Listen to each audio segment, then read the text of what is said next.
4 বছরের রিলেশনশিপ মানে? ঐশী, তুমি কিছু বলতেছো না কেন? 4 বছরের রিলেশনশিপ মানে কি? আমি কি ছিলাম তাহলে? কেই ছেলে? জানি না, আমি কিভাবে বলবো? আমি চিনি না। চেনো না মানে? তুমি আমাকে ভুলে গেছো? কি বলতেছো তুমি? ভাই সমস্যা কি? এভাবে ডিস্টার্ব করতেছেন কেন? Hey bro, sorry, ওর একটু প্রবলেম আছে। এই লোকটা কি বলতেছে তুই জানিস? বলতেছে 4 বছরের রিলেশনশিপ মানে কি? আরে কি বলতেছে? আরে ও আমাকে চিন্তাছে না আজব। আরে কি করতেছস? কোথায় নিয়ে যেতেছস তুই আমার? আরে শান্ত হ। কি শুরু করছিস তুই? এখানে সবার সামনে আপনি সিনক্রেট করতেছিলি কেন? তুই শুনছস ঐশীর হাজবেন্ড কি বলছে? ওদের 4 বছরের রিলেশনশিপ কিভাবে? আমি ছিলাম না 2 বছর। ওদের 4 বছর রিলেশনশিপের পর বিয়ে কিভাবে হয়?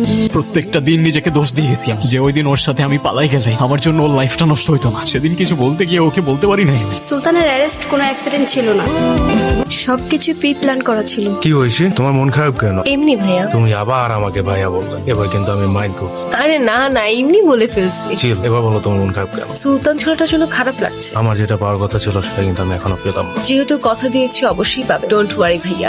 আবার ভাইয়া?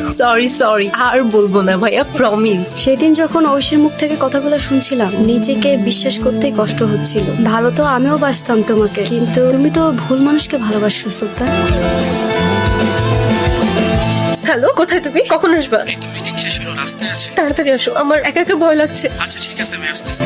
তুমি? এখন চিনতে পারছো? তখন তো চিনতে পারছিলে না, ভুলে গিয়েছিলে। না মানে ভুলতে পারবে না, ভুলতে দেবো না। কি বলতেছো তুমি এসব? বুঝতে পারছো না কি বলছি? যে নরকের খেলা তুমি আমার সাথে শুরু করেছিলে, তার শেষটা আমি করব। যতটুকু কষ্ট, যতটুকু যন্ত্রণা আমি সহ্য করেছি, তার পুরোটাই ফেরত পাবে তুমি। আজকে থেকে প্রত্যেকটা দিন, প্রত্যেকটা মুহূর্ত কাউন্ট করতে থাক, কারণ এবার তোমার যাবার পালা। তুমি আসছো? হাতে কি হয়েছে? আরে আসছিলাম, হঠাৎ একটা আননোন নাম্বার থেকে কল আসে। কিছু বুঝে ওঠার আগেই পেছন থেকে একটা গাড়ি এসে লিটারেলি ধাক্কা দেয়। কি একটা দেশে বাস করি যেখানে আমাদের লাইফের কোনো সেফটিই নেই।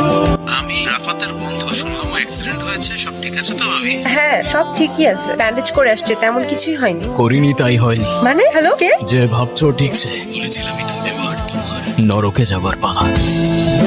বলো কি বলতে চাও? সুলতান, আই এম সরি। আমি তখন বুঝতে পারছিলাম না কি করব, কিন্তু এখন এসব আতঙ্কে আমি থাকতে পারছি না। তুমি তো আমায় ভালোবাসতে, প্লিজ মাফ করে দাও। যা হয়েছে তা তো বদলানো সম্ভব না। দরকার হয় একটা বাজে স্বপ্ন ভেবে সবকিছু ভুলে যাও। ভুলে যাবো? কিভাবে ভুলে যাবো আমি? তুমি আমার সাথে চিট করতে পারলা কিভাবে ঐশী? তোমার জন্য আমার ক্যারিয়ার, লাইফ, স্টাডি সবকিছু শেষ। চাইলেই কি এত সহজে ভুলে যাওয়া যায়? আমি তোমাকে মাফ করতে পারবো না ঐশী। আমি জানতাম তুমি আজকে আমাকে জানতেই যখন তাহলে আসছো কেন? এটা দেখতে যে আমি যাকে এত ভালোবাসতাম সে আমার চোখের থেকে তাকিয়ে কিভাবে আমায় পারে। কেউ কিচ্ছু জানবে না। তুমি চলে যাও, আমার তোমার প্রতি আর কোনো অভিমান নাই। চলে যাও তুমি। তারপর তারপর আর কি? ছেলেটা মারা গেল, ঐশী চলে গেল, ব্যাস কাহিনী শেষ। কিছু একটা মিসিং মনে হচ্ছে। মিসিং? কি মিসিং? এন্ডিংটা কেমন যেন। রাইট, এন্ডিংটা ঠিক জমে নাই। কোনো সমস্যা নাই, আমার কাহিনী আমি চেঞ্জ করে দেবো। সুলতান, নট নাও। তুমি তো জানো সিগারেটের ধোঁয়ায় আমার ব্রিদিং প্রবলেম হয়। এন্ডিংটাই কি মিসিং লাগছে বলো তো? ছেলেটা তো বলেছিল এবার মেয়েটা নরকে যাবার পালা, কিন্তু এটা তো কিছুই হলো না। কে বলেছে কিছু হয়নি? বলো কি বলতে চাও? দেখো, যা কিছু হয়েছে তা তো বদলানো সম্ভব না। দরকার হয় দুঃস্বপ্ন ভেবে সবকিছু ভুলে যাও। ভুলে যাবো? কিভাবে ভুলে যাবো আমি? তুমি আমাকে চিট করতে পারলা কিভাবে ঐশী? তোমার জন্য আমার লাইফ, ক্যারিয়ার, স্টাডি সবকিছু শেষ। চাইলেই কি এত সহজে ভুলে যাওয়া যায়? তোমাকে আমি মাফ করতে পারবো না ঐশী। তোমাকে আমি করতে পারলাম না।